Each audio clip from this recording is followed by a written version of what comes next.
So in this video we are going to round numbers, but we're going to round them to a certain number of decimal places.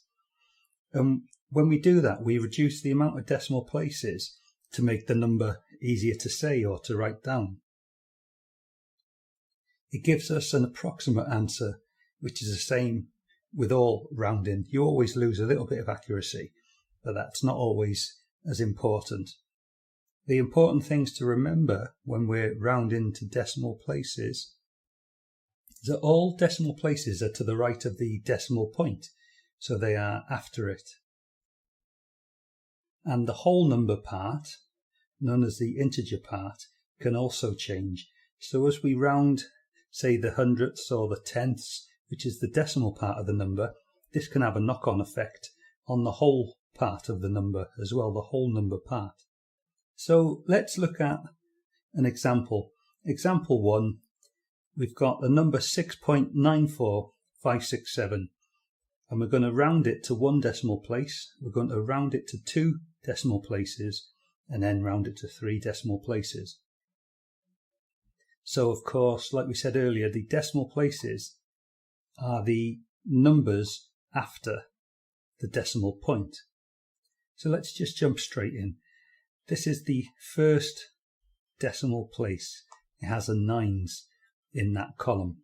So we need to round the rest of the number, if you like.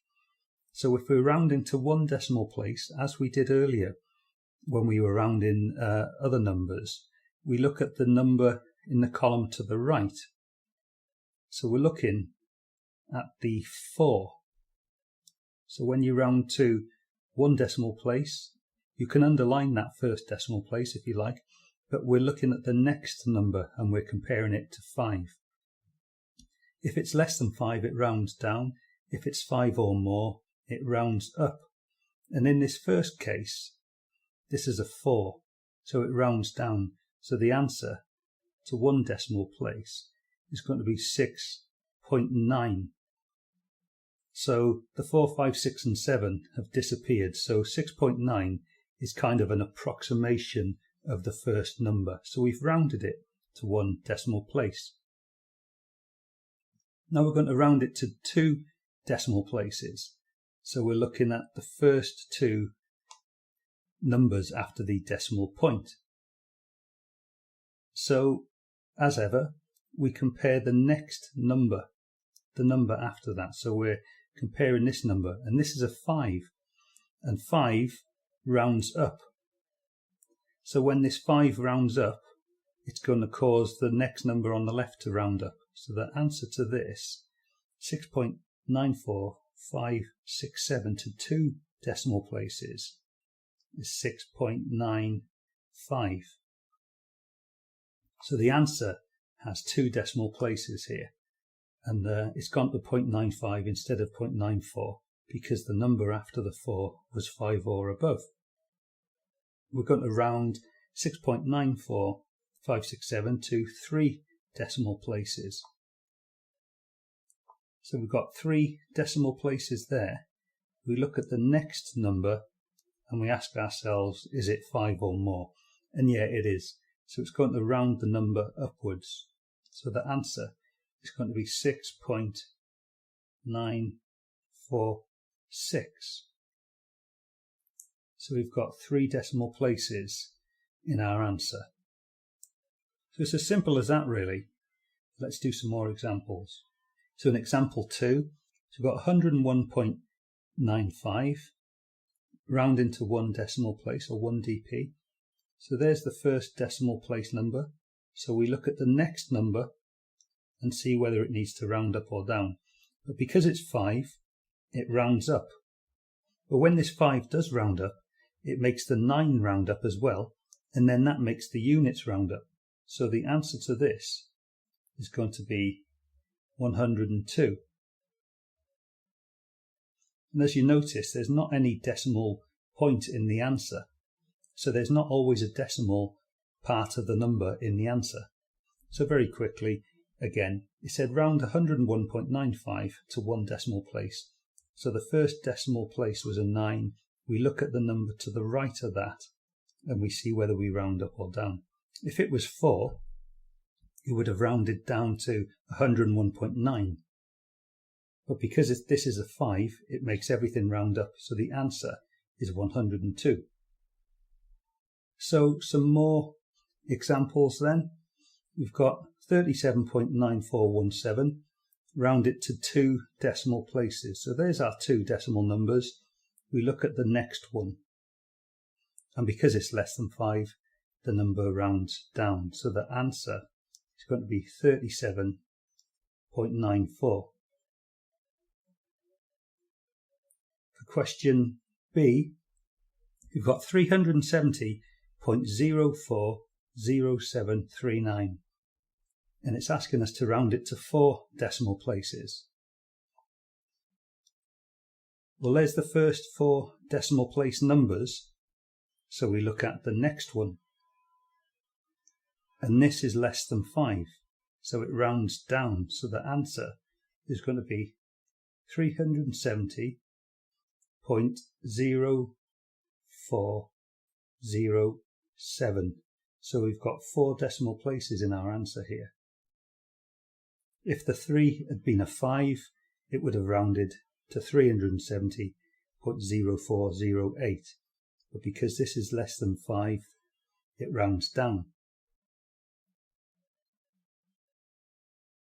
For question C, we've got 10.50382. To 4 decimal places, it wants us to round it. So there's our 4 decimal places, and we look at the next number. And you'll get used to these pretty quickly. Because this is less than 5, basically it disappears. So the number will round down to 10.5038. And there's our 4 decimal places in the answer.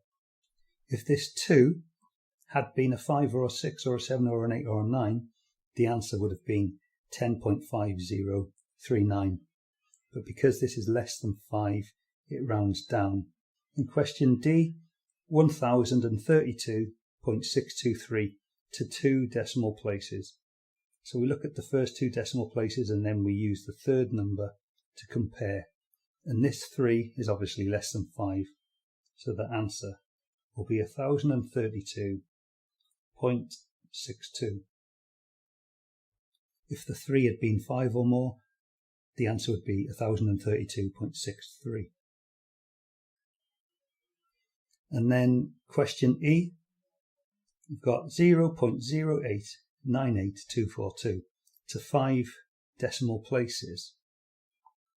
We've got 1, 2, 3, 4, 5 decimal places. Even though this is a 0, it still counts as a decimal place.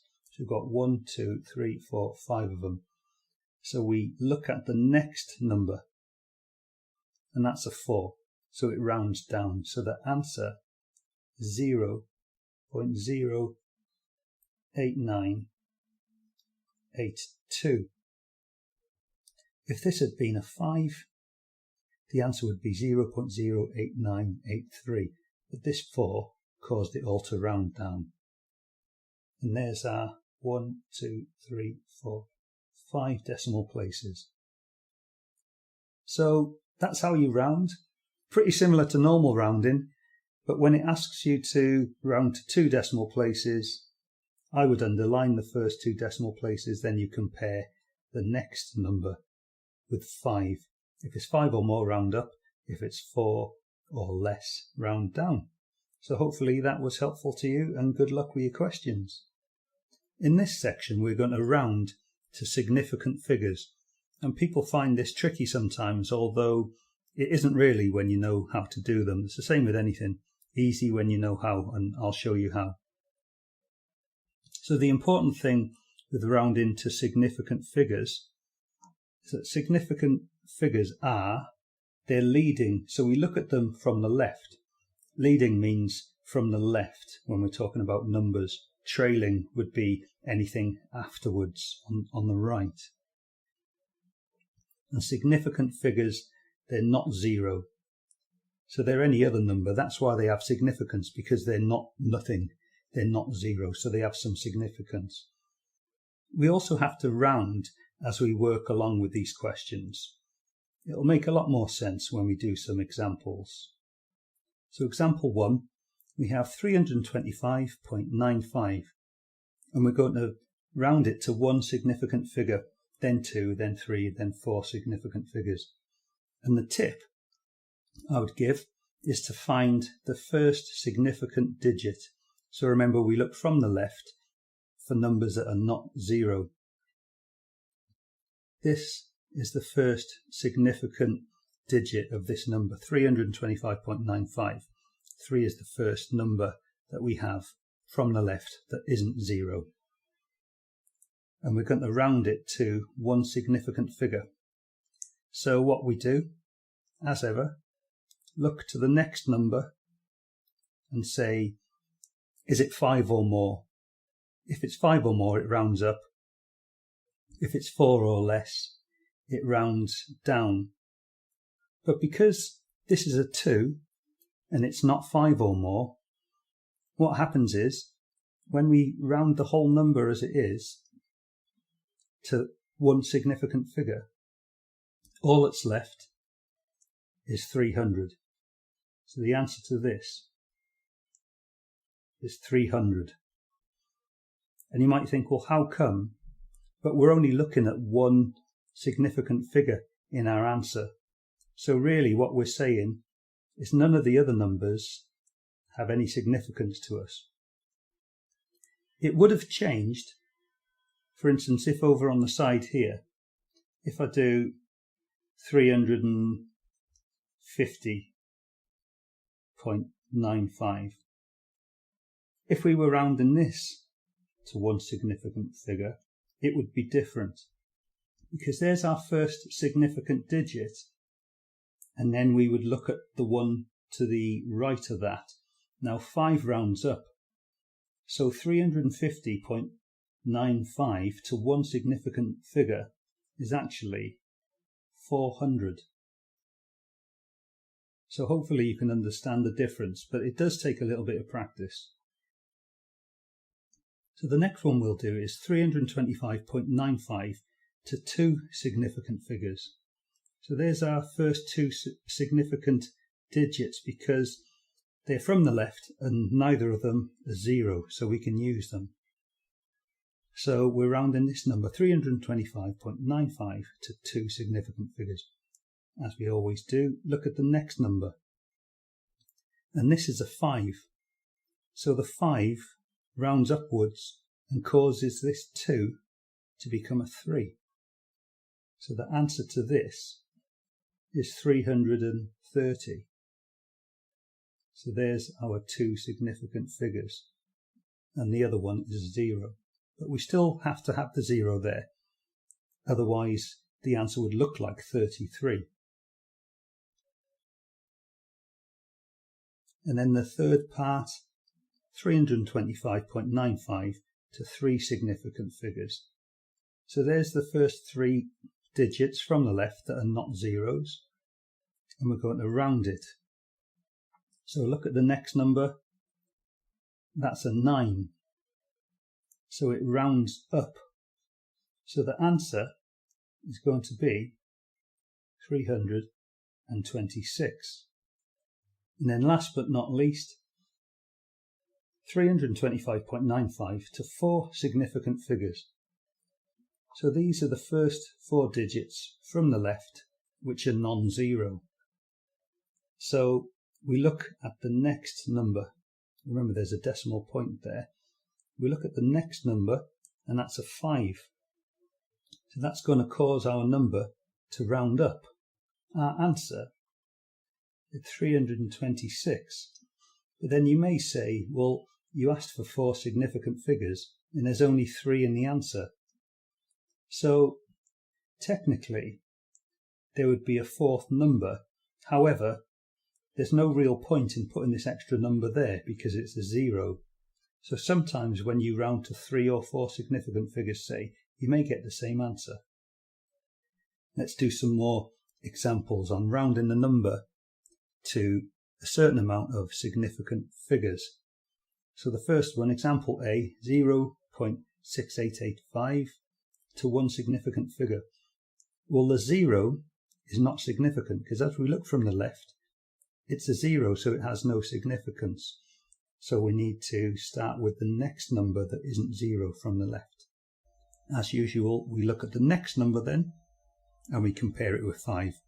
And this is clearly bigger than 5. So the answer, 0.6885 to one significant figure, is equal to 0.7.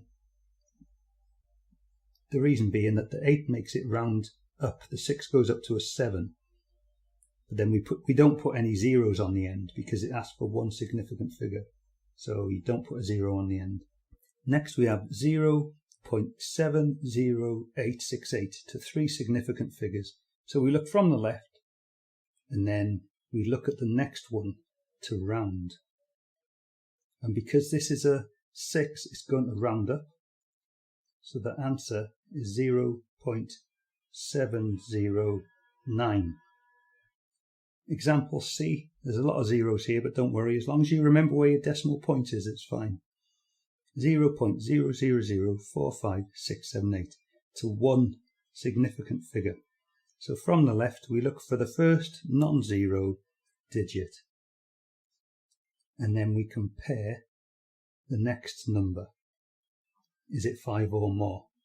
And in this example, yeah, it's 5. So that's going to round up. So the answer will be 0.0005, because the 4 rounds up to the 5. Because of the 5 before, it made it round up. Example D, 0.00045678 again, but to three significant figures. So we look at the first non-zero numbers from the left, and we want 3 of them. So we look at the next number, and that is a 7. So 7 rounds up. So the answer is 0.000457. So we've got 3 significant figures in our answer. In the question before, we had one significant figure. In question E, 12345, which is 12,345.0061 to 7 significant figures. So this is the first significant figure. So we've got 1, 2, 3, 4, 5, 6, 7, and then we compare the next one. So the next one is 6, which rounds up. So the answer is 12,345.01. So the 6 rounded up, and then it made a 1 appear here, like 6 becoming 10 if you like. So we've got 1, 2, 3, 4, 5, 6, 7 significant figures from the left in our answer. And although this is a 0, it still has to be included because it makes the 1 go in the right column where it's meant to. In question F, 0001565.64. Now we don't normally ever bother with leading zeros, and this is no different. So these zeros don't mean anything. So don't be confused by that. The number itself is 1565.64 to 2 significant figures. Well, there's our first 2. So we look at the third, and it's a 6, which rounds up. So the answer is going to be 1600, as in 1600, because the 6 caused the 5 to round up 1. But we only want 2 significant figures. And then finally, it's very unlikely you'll have to do ones as difficult as these, but it's always good to know how to do them. We've got 0.00005623 to 1 significant figure. Well, let's identify that significant figure. Coming from the left, the first non-zero number is 5. So we look at the 6 and we ask ourselves, will it round up or down? And of course, 6 rounds up. So the answer is going to be 0. There's 4 more. 0, 0, 0.006. So instead of 0.000005, this 6 caused it to round up, but we've still got one significant figure. So make sure you do your research on these, read the ebooks that we provide for you, do your own research and do some questions and answers. There are online calculators that can help you find the answers if you're ever stuck. But read over the books provided, watch the video several times, and good luck with your learning.